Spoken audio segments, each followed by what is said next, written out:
It's good. Alright, man. Hey, y'all know what this is, man. It's Gorgeous Radio. I'm your boy Skin. I'm here with my guy, Riaga. What's happening, bro? What's going on, bro? Yeah, man. It's great to see you, man. Nice to meet you. Yeah. You know what I'm saying? We're in Vegas for the first time together, bro. Here, have some fun, bro. Man, we got to talk it up a little bit before we got on here. So, before I get into that, though, let people know, where you from, give my information. Yo, for sure. What up, y'all? This is Riaga, straight out of Echo, Aurora, Colorado, 20 minutes away from Denver, by state. We pull up to Vegas, show off the brand, show some love, you know what I'm saying? Tap in with Vegas, see what Vegas has to offer us, man. I appreciate you having us on the platform, man. Appreciate you, brother. Yeah. So, first thing I noticed in your videos is your clothing. What you have on that. Oh, yes. Can you explain your brand? Yeah, for sure, bro. So the brand is OG right here, you know what I'm saying? Yeah. How OG the Gang came about, I was just drunk one night. Back in like 2017, bro. Okay. I was at a show behind one of our venues called Summer Music Hall. One of the studios that the homie was recording in, they did a little performance and whatnot. And I pulled up, showed up, and I just got drunk. And in my mind, I was thinking, like, what would Fat Albert say he saw all of his friends? Like, what would Fat Albert ever say type shit? You feel me? And they'd be like, oh, look, it's the gang. And then I said it, and then I kept saying it, and everybody was like, oh, look, it's the gang. And then it kind of just like off from there. So That's so yeah. And then, we started, when we went to like open mics and all the other places, I couldn't even like go to the bathroom without somebody saying, oh, look, it's the gang. You know? Okay. So we decided to make it an official brand. We started making clothes 3 years ago. 2 years ago, around there, 2021. And the responses from the shirts, like, it started going crazy. So yeah, that's how the brand came about, and we rocking there, you know what I'm saying? It's a standout, man. When I watched the videos, the first thing I noticed was the clothing. Oh, thank you. So that is dope. What's growing up in Colorado?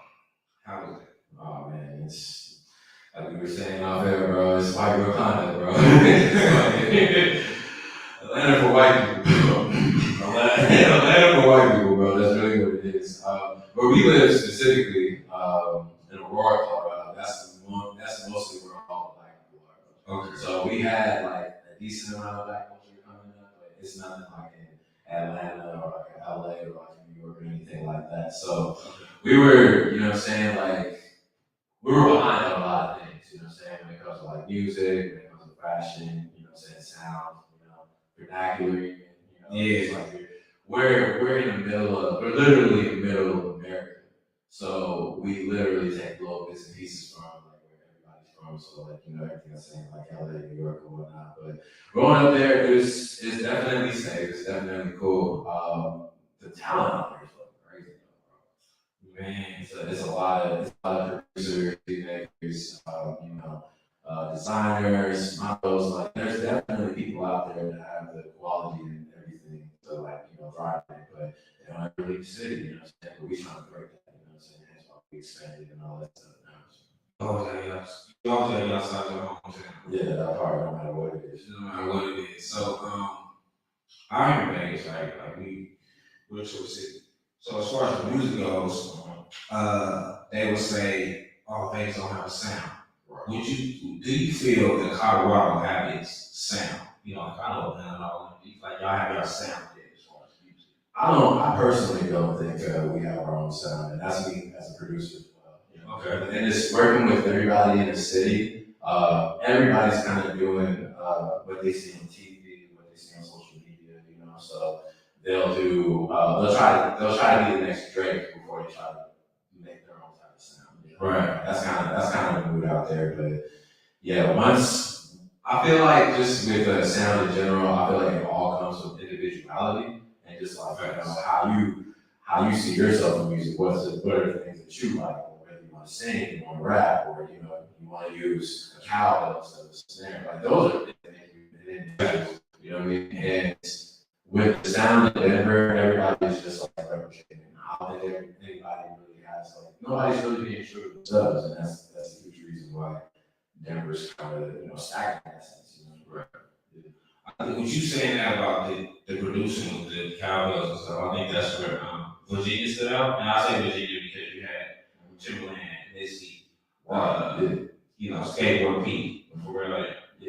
They took a chance with beats, but as far as changing different sounds. Yeah, bro. You know what I'm saying? It became a thing for Virginia, but it went everywhere. Yeah, exactly. People pick up on, the next best thing. They might not understand it at first, so they might be saying golfers. But after they sit with it for a while, it's like, oh, I like this, and then everybody starts catching on. And that's usually what happens with, great music. It's not many people believe in it at first, or not many people follow it. But once they understand it, they become more comfortable with playing it, and that's when the movement happens. And then all of a sudden, it's the biggest thing in the world. That's how music works. Anything. Right. So, we'll get to the music. Right. Shock me. Because I didn't know you was Spanish. And I didn't know you was Spanish inside the music. For sure. So going to creating the reggaeton, right? How was that? Man, bro. Honestly, little disclaimer, I'm actually not fluent in Spanish, bro. I'm not fluent in Spanish, bro. Literally, I just know how to sing, rap, and perform, honestly. Now, if anything, bro, that was my second reggaeton record that I've ever played in my entire life. Wow. Yeah, and that shit just, it hits people. It shocks me, bro. Bro, you were watching, I was like, damn, I'm really singing Spanish on this shit, bro. It's crazy. But that being said, bro, with Aki, it was just, it's hard finding words from English to Spanish because, one word in English is 3 words in Spanish. You know what I mean? So literally sitting there and just typing and just actually writing it, it was a task. It was okay, I can't say too much in English or this is gonna be a lot of Spanish. So I tried to say very small things I need you here. And necesito aquí. That's mad syllables, right? So yeah, bro. I mean it was a process, but luckily I had a little brother, shout out Apple Party, he's a little bro on the feature. He's fluent in Spanish. He was helping me with the stuff. He was like, yo, my Spanish right? I'm yeah, you got it, bro. And yeah, it didn't take too long, but it's a task to go from English to Spanish and just make it all make sense. And that's been my, challenge already long, but I think I'm doing a good job. I didn't know. So when I listened to the music, first off, you went from singing to rap. Right. You went from a more subtle, smooth voice to a more deep, raspy. Voice. How? That's it. I'm like, wait, hold on, this is the same guy. I know it's the same guy. So look at it. Right. But it's not the same voice. I feel you, yeah. So the master's practice. Yeah. So I was that you how did you get to the singing? Because hearing your rap voice, I wouldn't pitch you to have the singing voice. Yeah, or have that type of tone, right? Yes, at all. Yeah, it's the spectrum, bro. You know what I mean? But yeah, bro, I've just been working at I've been singing this as long as rapping, but actually knowing how to properly sing, that was from 3 years ago, 4 years ago. You know what I'm saying? I just learned how to actually know how to sing correctly and know how to do certain tones, project and all that stuff. And yeah, as you sing more, naturally you get that rank, right? So literally I've been rapping in my rap voice since I was 18, 19 years old. You know what I'm saying? So I've had it for almost over 20 years of my life, you know what I mean? But when I started singing, I started actually expanding it. So now I know where my rap voice is, and how to project from that, and then switch it up to singing. So it's literally just I'm switch with that, you know what I mean? That is crazy. Yeah, but I worked really hard at that too, bro. Yeah, when I heard, I was like, damn. And then, so you saying rap voice. So that's really the thing, right? But I don't think people recognize it because when you listen to certain rappers, like, oh, he sounds how he talks. Right? You know what I'm saying? Most do. But then you have certain artists like Attack Nine. Right. You know, they would change their voice here and there, right? And stuff like that with the rap voice. We only heard that prior to hip hop from R&B. Well, we heard that from like Michael Jackson and stuff like that. Oh, he don't talk like this. Yeah, exactly. Like there's this actor called Roy Santos. His voice is super duper raspy. It sounds pure. You know what I mean? It sounds like. But when he sings though, he's all the way up here, bro. Like he sounds like, you know what I'm saying? Like he's in falsetto all the time. You know what I mean? Like, yeah, but it's just knowing where they engage from. You know, like you have your regular voice, but like there's chambers in your body that can produce a different sonic frequency. Like literally, is this called loud vocal for you? Yeah. Wow. Yeah, but also, I mean, I'm an audio engineer as well, so I've dealt with like numerous voices like all throughout my career, and like you can just hear it. You know what I'm saying? You can just feel it in people. It's like you want to reach down into your gut to get this thing out, but you're afraid to because you don't know how to. Right. I mean, but I just figured out how to. You know what I mean? So when it comes to producing, audio engineering, like doing everything in music, what I know about producing is, from the producers that I know, is when you hear a certain beat, you already hear the sound of what the vocal should sound like, especially when it comes to R&B stuff. But you carry doing so many hats. The first person is, when it comes to engineering, you engineer somebody else. How do you not critique or help? Because you have some engineers that literally just engineer. Yeah, well, you can hear the sound. It's like, hey, you probably should have added this. How do you keep yourself being like, look, let this person run this session? Yeah, for sure. Well, one thing, and this is a huge thing with engineers, bro. I point to bro because he's been part of the journey. We've been in sessions, I've been in sessions, you know what I'm saying? He's been with people, but like sometimes an engineer can be just as much of a diva as an artist, bro. Like, they can be fucking controlling, bro. Like, they're just like, no, that's not it. You're fucking trash. Like, I don't know why I'm here. You're not doing it the way that I want to, so we're gonna stop the session. And it's like, what the fuck, bro? Like, yo, you didn't write this. You know what I'm saying? This is not your art. And that's the key. It's like, you have to understand that this is somebody else's art. They just want you to make them sound good.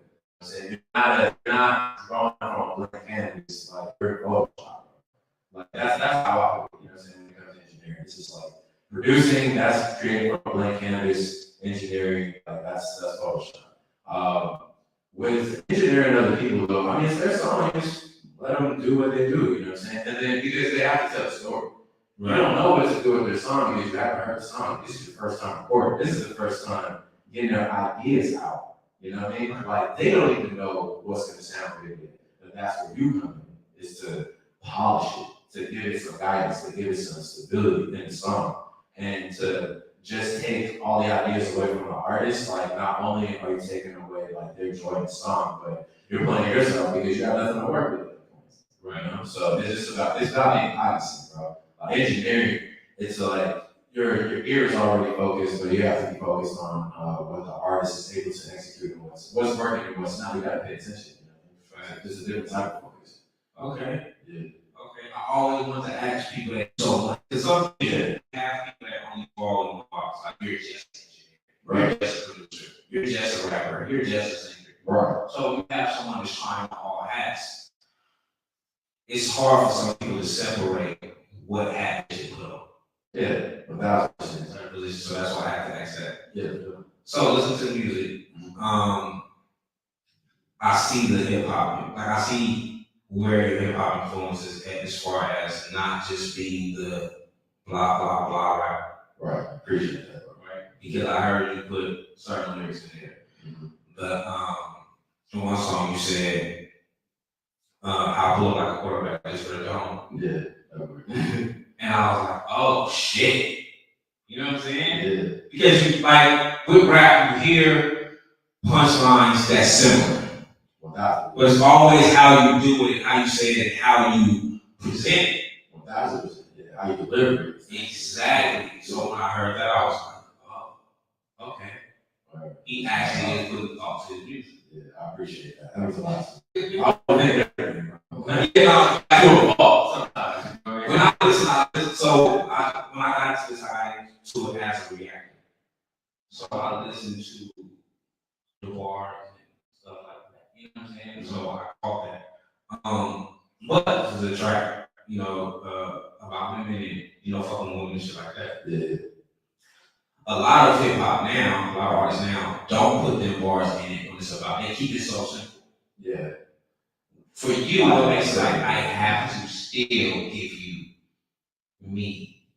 Yeah, for sure, bro. I think there's one thing that manager K-Shit, that we had our own little rap group back in the day called Bone D Family. And one thing that we kind of all disagreed on was just like, because we created this group in like 08, 09, right? Okay. So like in Colorado being as versatile as it is, like you have so many people that you like pull from this influence of the South with like Atlanta with T.I. stuff, and then you have the bars of the East Coast with like Jay-Z and Nas, and you have the West Coast influence, One thing that we always said when we were young, we were just like, like, I want you to rap, but I want to make things fun too. You know what I'm saying? And like, the trick is, and Drake and Wayne kind of talked about this like back in the day too. It's like getting bars off in a lyrical way, but still make it like, fun to dance to. I just always had a pride as an MC because how I came up in Denver, like I'm known as a bar splitter first. Okay. You know what I mean? Like the reason why like me traveling doing music is a big deal is because everybody's seen me burn. They see me at the house parties, saying freestyle. They see me at the corner, saying the ciphers. They've seen me battle. You know what I mean? Like they've seen me done everything like in rap related stuff. So like just me as an MC, I'm just like I can't do the simple stuff too simple. Right. And like I gotta make something catchy. Like you don't gotta do the most lyrical shit ever, but to just phrase it and make it catchy, you can at least do that. You know what I'm saying? So that's what it is when it comes to making short songs, R&B stuff, reggaeton stuff. Just make it catchy. That sounds good. Yeah, exactly. I tell you all the time, good don't always make good music. 1,000%. Some people are still rapping. Some people are still good at rapping. Yeah, there's some people where I'm just like call out nobody, but like Benny the Butcher, Yeah, it's like I love Benny the Butcher. I think he's one of the dopest rappers ever. But I wouldn't listen to his music in the same sense of what I do with like, a Drake, Chris Brown, that type of it's high good, you know what I mean? Like I wouldn't do that because it's just not, it doesn't have a bounce to it, but like when you hear Drake rap, like it's a bar plus bounce, you know what I mean? Yeah. It's all complimentary, you know what I mean? And that's what people want to hear, you know what I mean? Something that's a little bit of everything, you know what I mean? Yeah, that makes perfect. Like the same as when Jesse said, I like common sense, but I ain't rap like common sense. Yeah. Same shit. Lil Wayne saying, I like common, but I can't tell you that. You know what I'm saying? Like, shit. Yeah, like it's nothing against that artist. Like he's just dope. You know what I'm saying? Like these are still pioneers.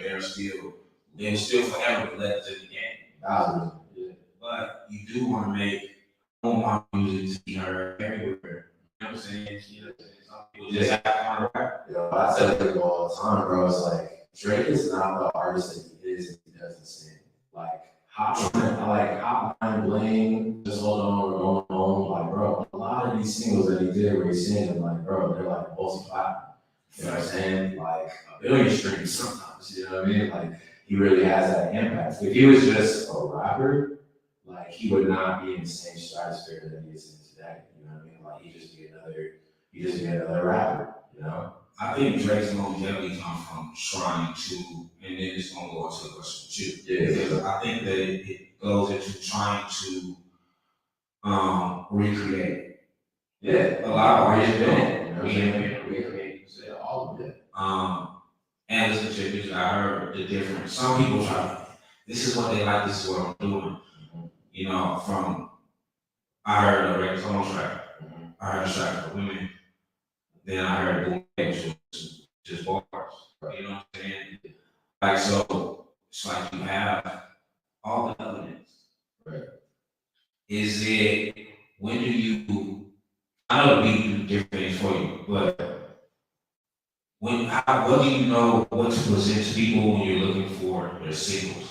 Well, that is a phenomenal question, bro. Um, when it comes to singles, there are certain singles that you just know that are just gonna hit for a certain demographic or like, your fan base. You know what I mean? Like my fan base, like they love me for a lot of reasons, but like I know like with certain songs I'm just like, okay, like this is me singing, this is going to work out way more than my rap right now. So let me put out the singing record that's either R&B or reggaeton, and let's get that going, and then we could lead in with some rap stuff when it gets colder, or like certain show that we did just pass, or we just did a drop with a shirt or like a hood or something like that. Like, there's definitely certain times and places for singles, but there's certain singles where it's like this is gonna go no matter what. And like Aki, that's one of the ones that I was just gonna go like no matter what, because everybody right now at least loves reggaeton and Africans. Yeah, and so it's just like you're not gonna lose when you have a reggaeton record and you're singing. Like that's like it's the only way that song is gonna fuck up is if you don't do anything. If you just stagnant, or like you're not making the point to get into the other DJs or anything like that. Like, but yeah, certain songs like Aki, that's gonna go no matter what. Now, stuff like Woman did, like that's not something that radio is gonna play. It's not gonna be something that is gonna be the most enjoyable song, but it's gonna keep you hot in the streets for a minute.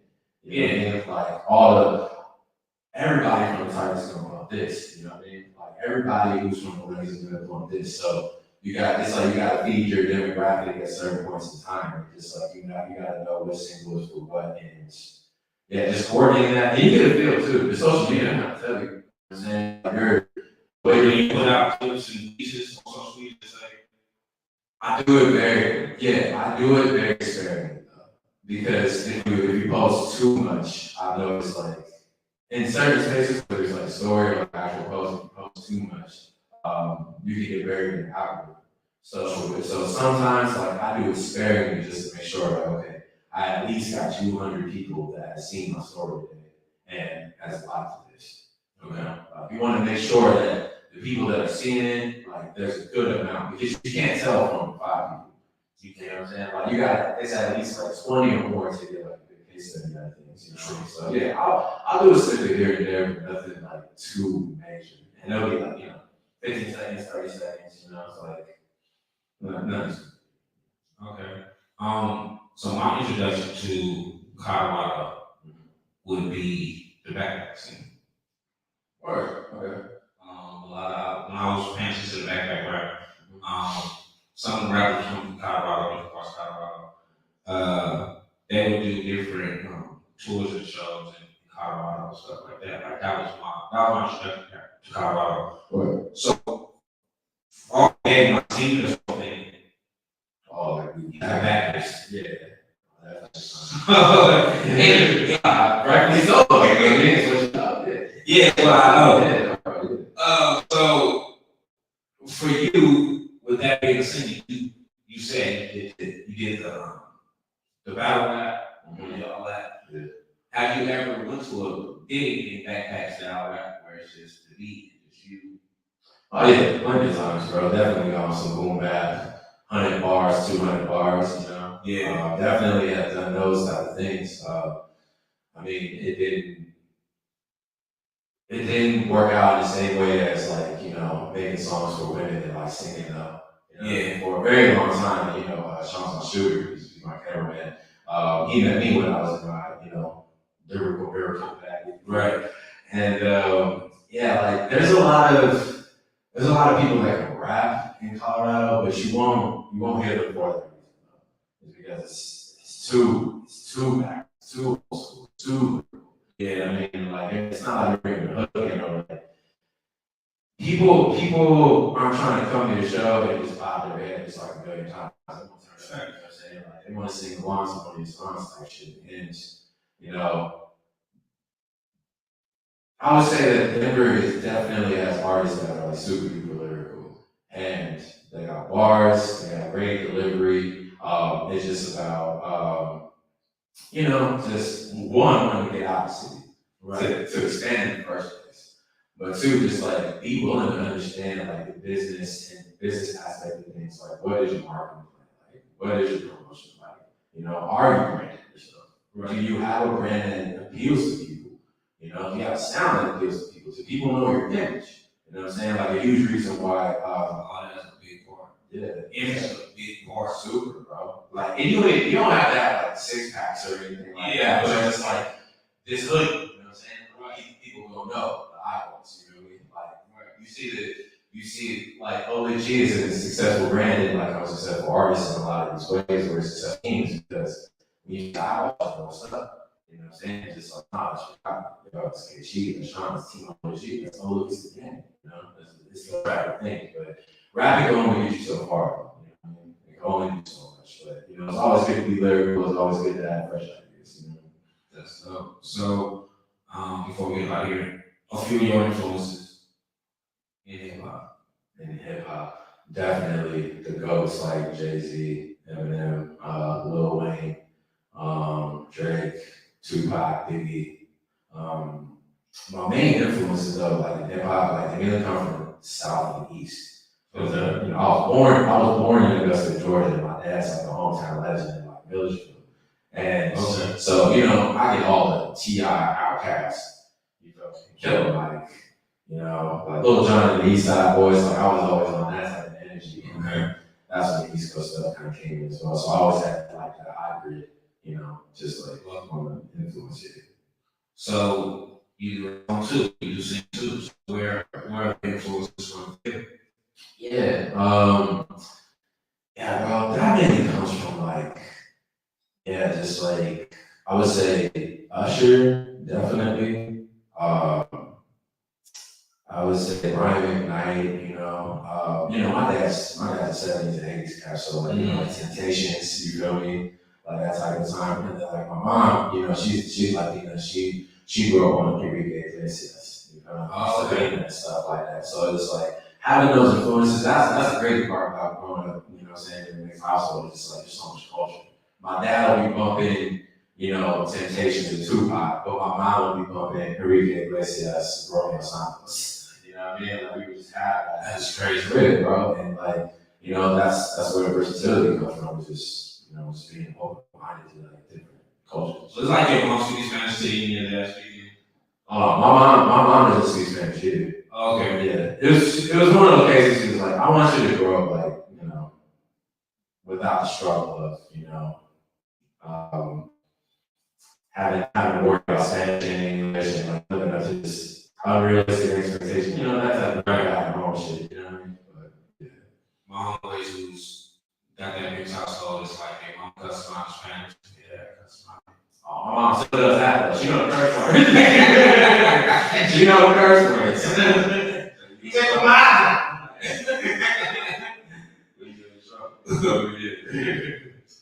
So man, dope shit when you go talk to you. One more time, let people know where to find you, where to follow you, and all that good stuff. All right, for sure. This is Riaga. You can follow me on all social media platforms. Riaga, ELRUYRIAGA.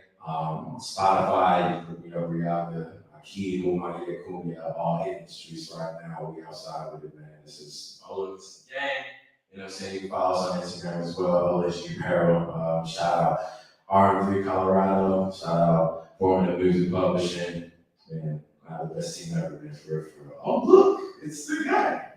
And hey, we appreciate you. We're out here. Peace. Peace out here. Hey, man, this is dope. Yeah, for sure. I appreciate you having me. Yeah, man, this is dope.